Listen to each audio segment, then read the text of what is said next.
tardes, triunfadoras y triunfadores de la propiedad horizontal. Bienvenidos a el arte de la APH.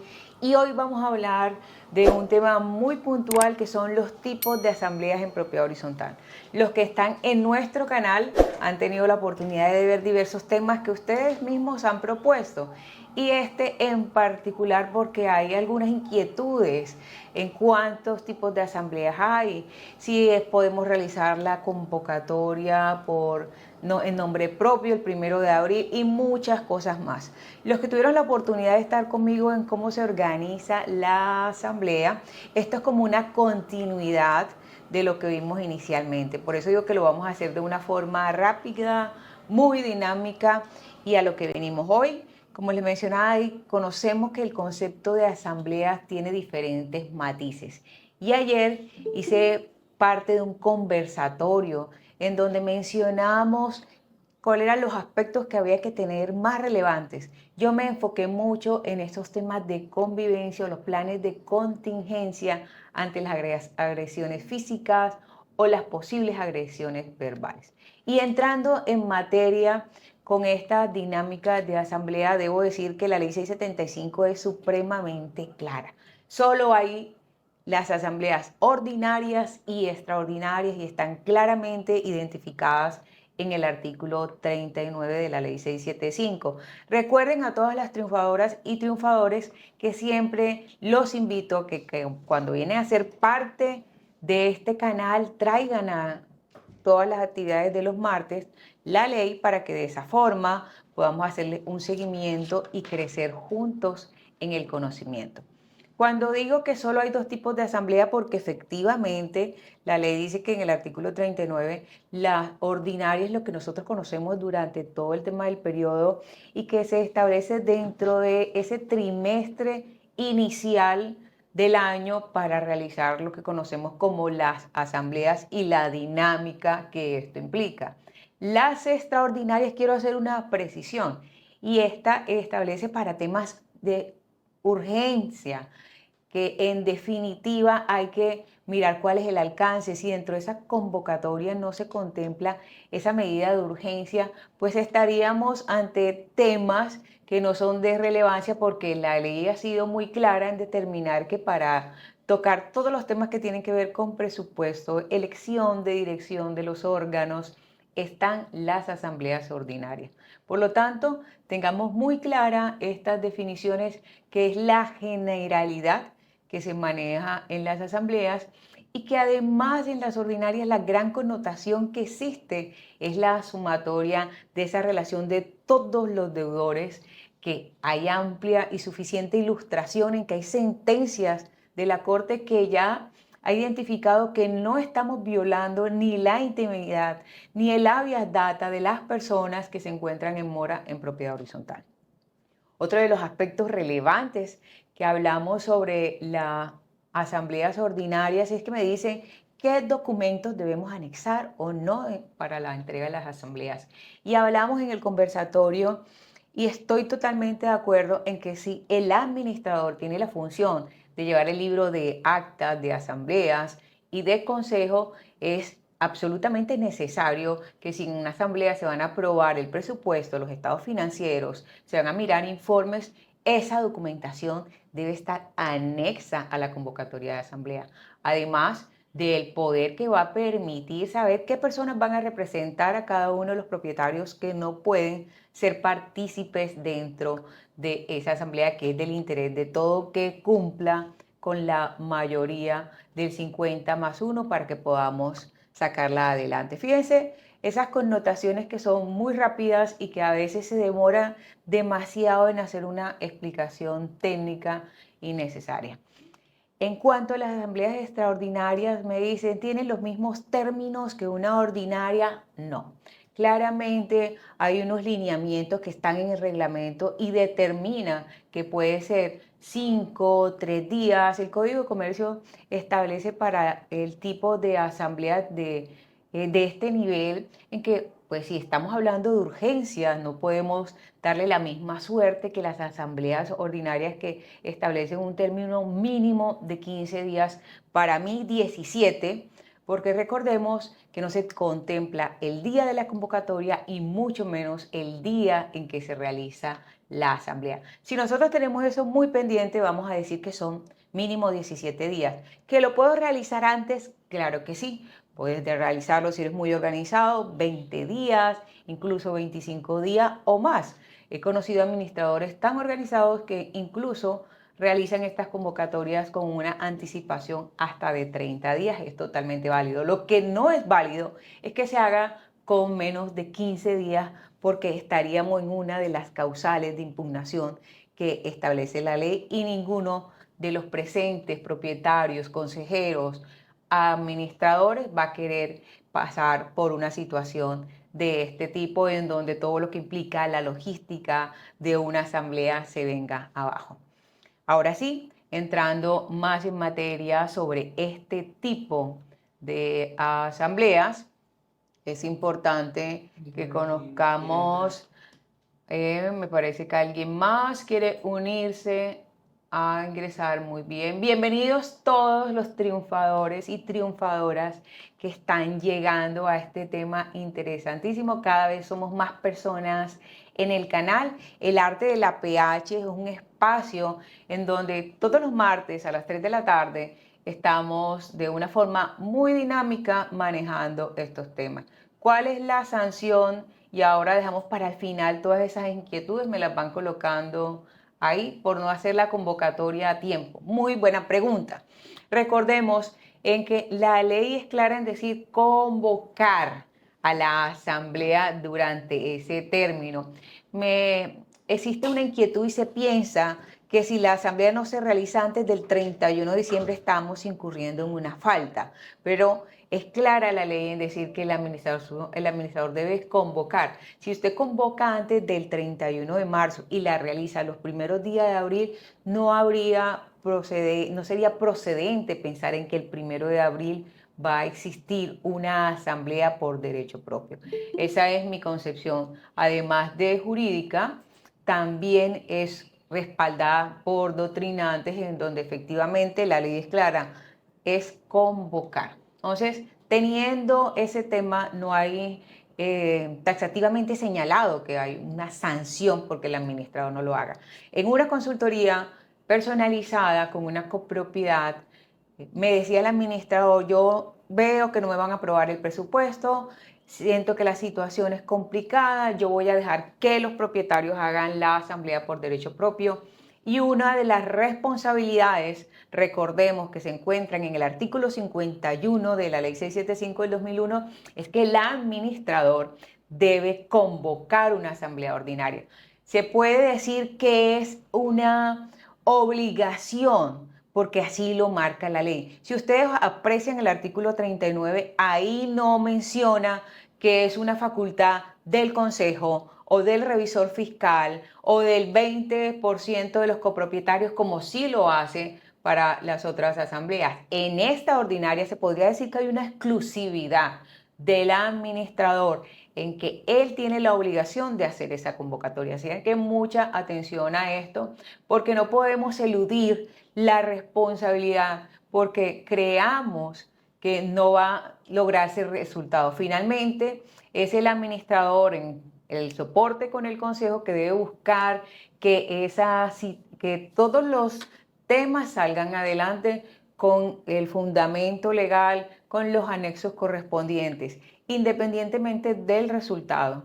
Si hay una muy buena planeación, hay una organización interna, no debe haber falla. Y si se presentan situaciones complejas, como lo mencionaba en el conversatorio de ayer, sobre agresiones verbales o físicas, se debe tener un plan de contingencia para este tipo de situaciones si observa que la asamblea dé muestras o tenga unos antecedentes de situaciones que se puedan presentar porque no estén de acuerdo en que se vaya a aumentar la cuota o que se vayan a hacer proyectos de inversión. Mucha atención con estos temas. Como les mencionaba, y fui respondiendo preguntas, pero las vamos a dejar para el final, las pueden colocar ahí en el chat. Ahora, cuando hablamos de asambleas, y por eso les enmarcaba claramente, unas cosas son las asambleas que están en el 39, las ordinarias y las extraordinarias, y lo que podemos denominar que continúa son los tipos o formas. Hay colegas que coinciden conmigo en esta postura y les traje al detalle en qué artículo de la ley 675 está estipulado para que puedan hacerle el seguimiento. Como les mencionaba, estas asambleas de derecho propio es lo que conocemos como la del 1 de abril. Y se ha denominado así porque además que la ley lo establece que esa sería la fecha, está como la iniciativa expectante de cada uno de los propietarios que están pendientes que no se convoque para poder reunirnos. También debo dejar una claridad con esta asamblea que está en el 40, que es de derecho propio, y como les digo, uno debe sujetarse a la ley y es clara en que efectivamente es el primer día hábil, pero tiene unas condiciones. No es porque los propietarios decidamos realizar una convocatoria ya. Las condiciones es que independientemente se debe también realizar una convocatoria, establecer el lugar, el día, la hora, seguir los mismos lineamientos que están en el reglamento, porque si no, no habría la validez que se requiere para este tipo o forma de asamblea. Si vamos a las asambleas de segunda convocatoria, ¿dónde las podemos apreciar? Generalmente, cuando convocamos a una asamblea ordinaria, mucha atención a esto, ahí se da la posibilidad, y es además una recomendación que realizo jurídica y también por una experiencia profesional, en el mismo texto de la convocatoria de asamblea, que se establezca la segunda convocatoria con los términos que regula el reglamento o en su defecto lo que dice la ley, que es al tercer día hábil a las 8 de la tarde.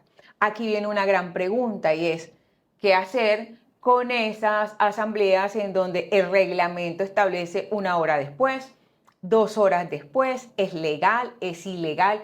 Pues hay en eso unas posturas muy marcadas. Hay personas que consideran que está contraria a la ley porque la ley marca 3 días posteriores, como bien lo dice, a las 8 de la noche, o hay otros que dicen que si el reglamento lo establece y estamos hablando de copropiedades, posiblemente de vivienda turística, comerciales, pues hay una economía procesal en el tema, que son 3 días, es un gasto adicional y que 1 hora o 2 horas es un tiempo prudencial para que las personas que verdaderamente quieren participar, pues y no pudieron hacerlo, tenían la oportunidad de acercar el poder para ser representados. Como ven, yo les planteo cuáles son las posturas que hay al respecto.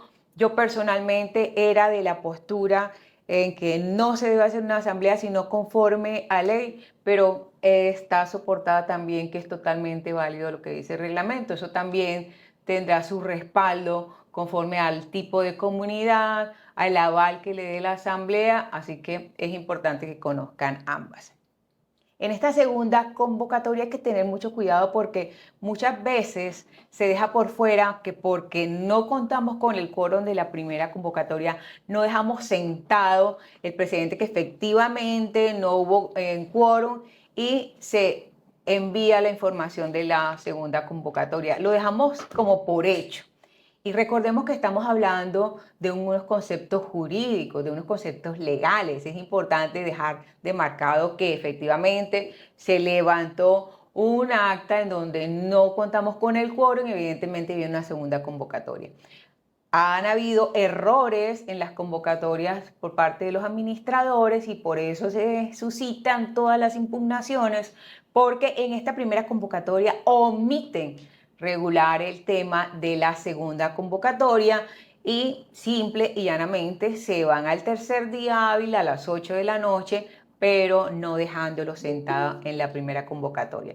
Ojo que estos temas parecieran que son muy obvios, pero si no quedan regulados dentro del documento, puede cualquier propietario que desee ser muy estricto con lo que marca la ley y generarle que esa primera convocatoria efectivamente, ni mucho menos la segunda, pueda generar la asamblea como tal. Importante también dentro de los tips de las asambleas que se presentan muy recurrentemente y es que cuando se hace la convocatoria caemos fácilmente en la situación inicio de la asamblea determinada hora, 7 de la noche. Entonces empieza todo el mundo a llegar a esa hora, 7 de la noche, verificación del quórum. Sí, pero ¿qué ha pasado durante? A las 7 de la noche verificación del quórum, pero todo el mundo está llegando a las 7 de la noche y hay, como les menciono, propietarios muy estrictos o realmente muy apegados a la ley, y dentro de las convocatorias que yo acostumbro a que se establezca, se deja un margen que se determina como la instalación.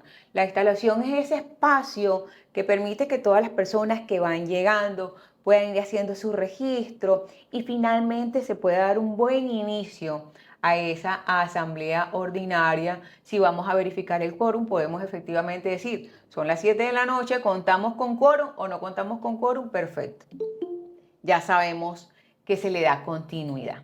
Entonces, todos estos aspectos ténganlo muy presentes cuando ya estamos hablando de la segunda convocatoria, que es lo más recurrente para esta época cuando hablamos de asambleas ordinarias.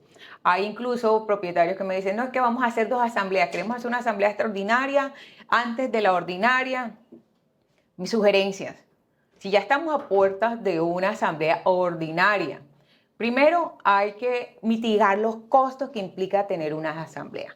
La ley es clara en decir que las asambleas extraordinarias solo es para temas urgentes y necesarios. Si todos los temas que piensan tocarse en una asamblea extraordinaria pueden abarcarse en la ordinaria, preferiblemente cobijarlos dentro de esta convocatoria de asamblea y que efectivamente se le dé la relevancia a lo extraordinario que es la asamblea.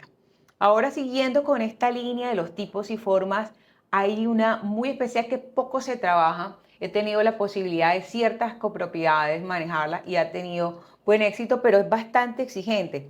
Y son estas reuniones no presenciales. De hecho, voy a adelantarme. Cuando llegó todo el tema de la pandemia, que salieron los decretos que ya hoy en día no tienen esa validez, veo con mucha frecuencia que están realizando convocatorias de asambleas que dicen asambleas virtuales. En Colombia no están contempladas las asambleas virtuales. La ley 675 del 2001 es clara. No dice asambleas virtuales por ningún lado. Lo que regula y establece claramente son reuniones no presenciales. Si usted, señor administrador, consejeros, propietarios, van a realizar una asamblea, colocar asamblea no presencial en la convocatoria.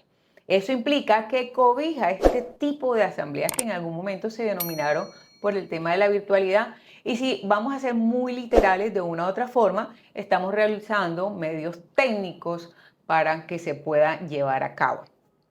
Ahora, este tipo de asambleas tienen un protocolo muy especial y es que la virtualidad debe dar la garantía que en efectivo esos coeficientes tengan buena sumatoria, que se puedan respaldar, porque a veces están contratando un apoyo en virtual o digital que no cumple con las garantías y se están presentando muchas impugnaciones porque los poderes no están registrados, por los coeficientes no fueron los correspondientes, y eso se debe prevenir para evitar las impugnaciones dentro de las asambleas. Es lo más recurrente hoy en día, es mucho más práctico, llegó para quedarse. Las personas incluso prefieren este tipo de asambleas no presenciales por la dinámica y la facilidad. Pero recordemos que no es una obligación o una imposición para los asambleístas.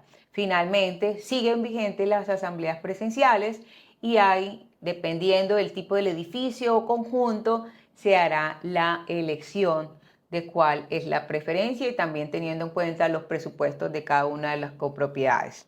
Importante que se debe tener, y lo mencionaba, es acreditar la validez de los medios que van a respaldar. Quiere decir en que efectivamente haya un audio que esté muy bien grabado, que esté respaldando esa asamblea, que si es una grabación se pueda contar para que el comité de verificación del acta pueda cotejar lo que se dijo dentro de la asamblea y que en el momento que se haga el levantamiento del acta, ese respaldo sea el garante de que efectivamente fue lo que se surtió en la asamblea ordinaria. Entonces, fíjese que estas reuniones no presenciales que menciona el artículo 42 está siendo muy estricta con el respaldo. Incluso como esta ley es del 2001, habla de fax, grabación magnetofónica, pero hoy en día sabemos que ha avanzado mucho la tecnología en cuanto a estas asambleas en reuniones no presenciales. Por lo tanto, contar con buenos equipos que respalden y garanticen las votaciones es muy importante.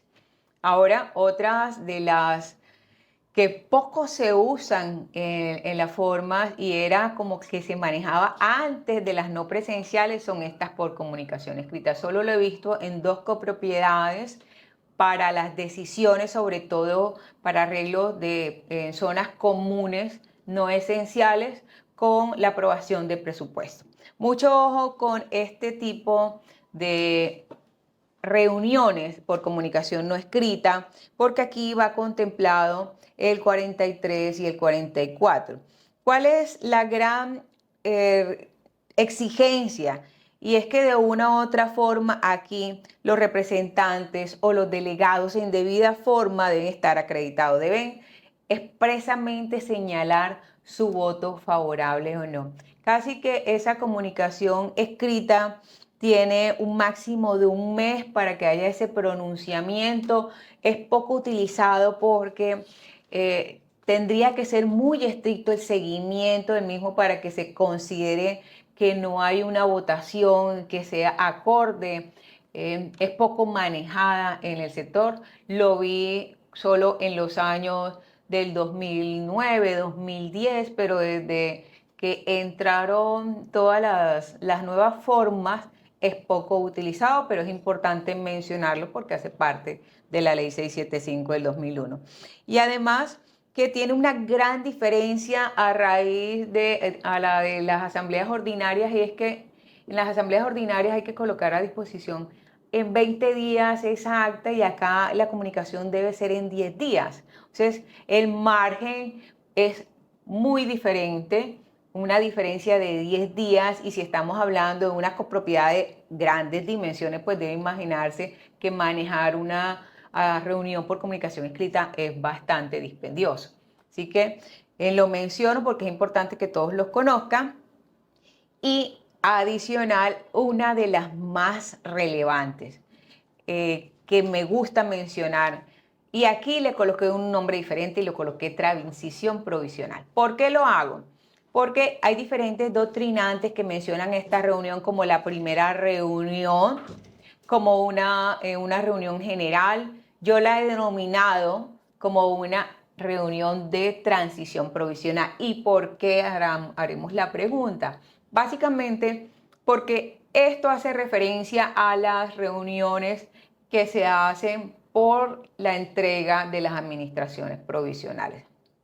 Los que han compartido conmigo en otros escenarios, hablo muy a fondo del tema. Hay 2 aspectos que son el artículo 24 y el 52 que lo deben tener muy pendiente todos los que están en administración provisional o que deben recibir este tipo de transiciones, porque esta asamblea es muy especial.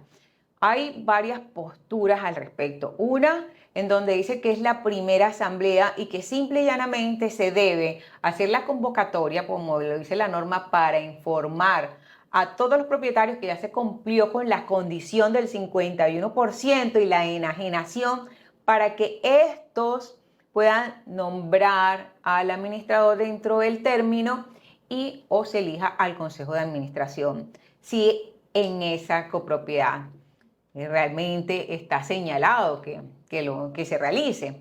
Sin embargo, hay posturas en donde dice que siendo la primera asamblea, se consideren todos los temas como una asamblea ordinaria. Quiere decir que sin ese espacio se haga la presentación del presupuesto, se entreguen los estados financieros para ver en qué condiciones la constructora ha dejado a la copropiedad, que se elija el consejo de administración, comité de convivencia y por economía procesal, todo se maneje dentro de una sola asamblea, que es esta transición y provisional.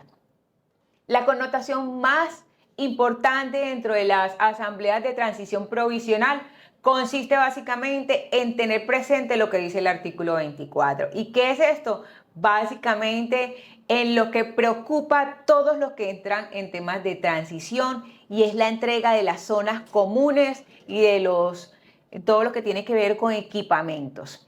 ¿Por qué es de gran preocupación? Porque aquí es trascendente decidir quién recibe, si los propietarios por intermedio de una comisión o finalmente eligen a una firma o unos especialistas para que por medio de actas vayan recibiendo y poder cotejar lo que efectivamente las licencias, los planos, lo prometido dentro de esas ventas se va a cumplir en el proceso de entrega. Miren lo delicado que es esta reunión de primera asamblea o transición de la provisional. Puedo decir que es de las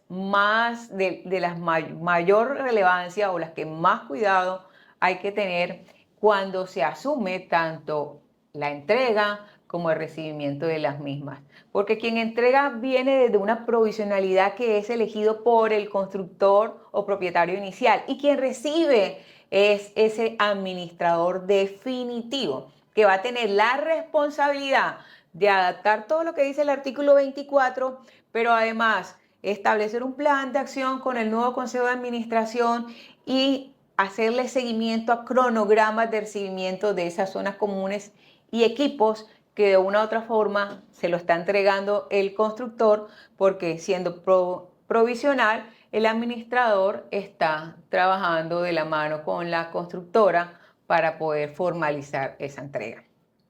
Fíjense qué connotaciones trae cada forma de asamblea, y a veces nos quedamos solamente hablando de asambleas exitosas y dejamos de lado todos estos tipos y formas.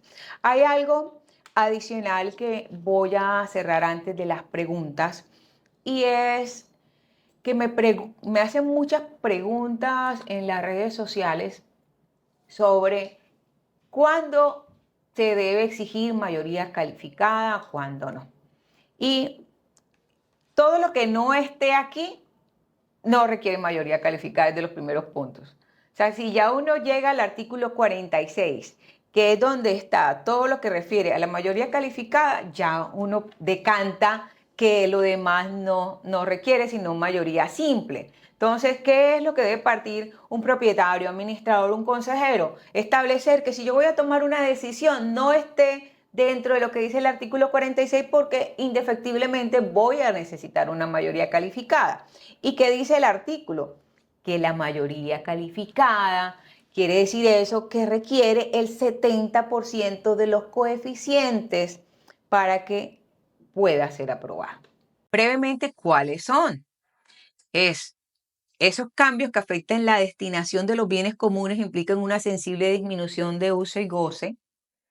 La imposición de expensas extraordinarias cuya cuantía durante esa vigencia presupuestal que va desde el 1 de enero hasta el 31 de diciembre supere 4 veces el valor. Y voy a hacer un apunte muy especial aquí a todas las triunfadoras y triunfadores, que en este aspecto debemos recordar que en propiedad horizontal estamos hablando de expensas ordinarias, que no hablamos de expensas extraordinarias, y en esas que son de funcionamiento general y las que no son necesarias. Cuando hablamos de expensas extraordinarias en las asambleas que son de ese tipo, y los acabamos de mencionar. Un apunte importante. ¿Cuál otra exige mayoría calificada? Cuando aprobamos expensas diferentes a las necesarias. Es decir, si no está dentro de mis gastos de funcionamiento, evidentemente, si voy a requerir, debe ser por mayoría calificada. Si vamos a asignar un bien común al uso exclusivo, un determinado bien privado, si lo solicita un propietario, necesita. Me hicieron una pregunta reciente en las redes sociales, que solicitaron unos propietarios que tienen unos vehículos de mayor dimensión, que se les permitiera esos parqueaderos a ellos para poder utilizar. Si sencillamente está bien o no, yo le pues no, porque es que usted le está dando exclusividad de un bien común a cierto número de propietarios, y eso no fue aprobado en asamblea. Ojo que a veces normalizamos o no le damos la connotación jurídica suficiente a ciertas decisiones que realmente la ley es clara que requiere mayoría calificada. Después vienen las impugnaciones de las decisiones de asamblea, las situaciones complejas en propiedad horizontal, porque desconocemos realmente el contexto de la ley. La reforma a los estatutos y reglamentos sí o sí requiere mayoría calificada. No es que no alcanzamos la mayoría calificada, tenemos mayoría simple. La ley es clara, requiere mayoría calificada. La desafectación de un bien común no esencial, claramente. La reconstrucción del edificio o conjunto, el cambio de destinación. Y aquí sé que van a estar muy atentos los que quieren hacer los cambios de reformas al reglamento de vivienda residencial a turística, como lo marca ahora la ley 2068 del 2020 y todas las relacionadas. No podemos simplemente realizar una reforma al reglamento de propiedad horizontal con la mayoría calificada, porque recordemos que cuando hablamos de propiedad horizontal, esta nace desde el nacimiento de las licencias. Y aquí yo voy a hacer una precisión porque particularmente yo estaba en el error. Que para mí el nacimiento de la propiedad horizontal partía en el RPH, que es la escritura que protocoliza, que se eleva ante instrumentos públicos. Pero estamos hablando de unas licencias urbanísticas y cuando hice el diplomado en urbanismo y territorio, pude constatar que efectivamente todo parte de su concepción.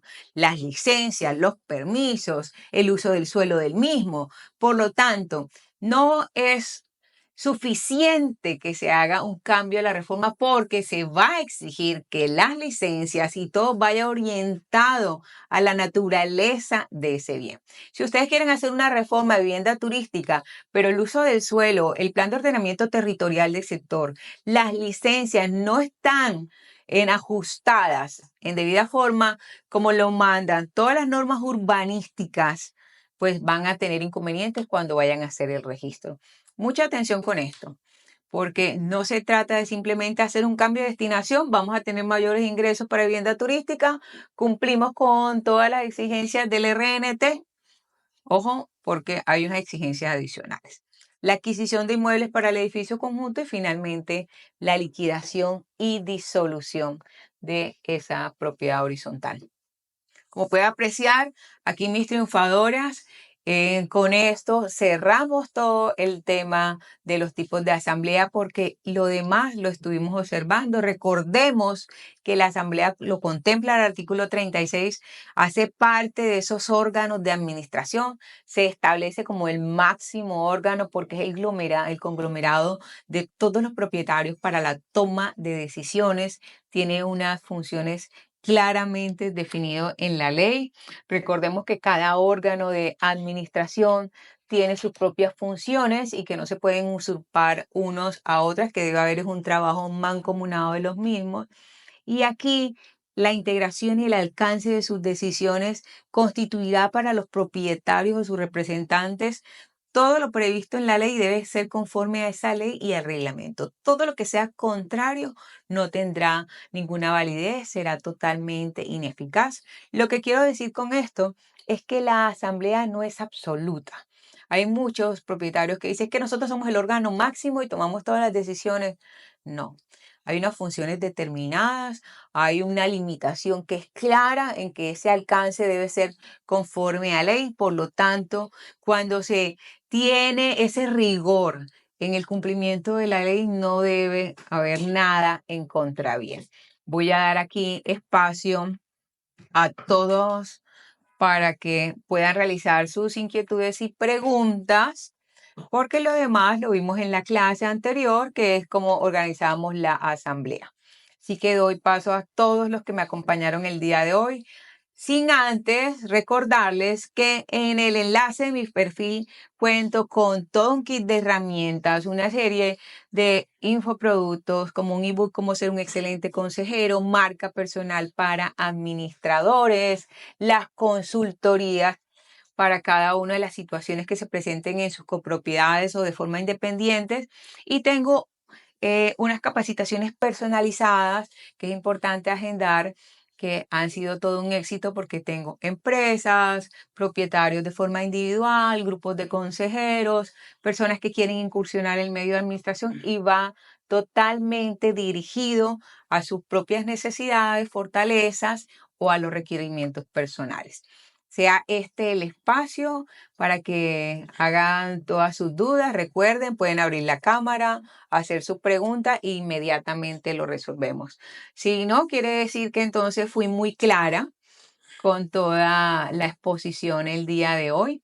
De antemano, mil gracias a todos por llenarme de muchísima energía.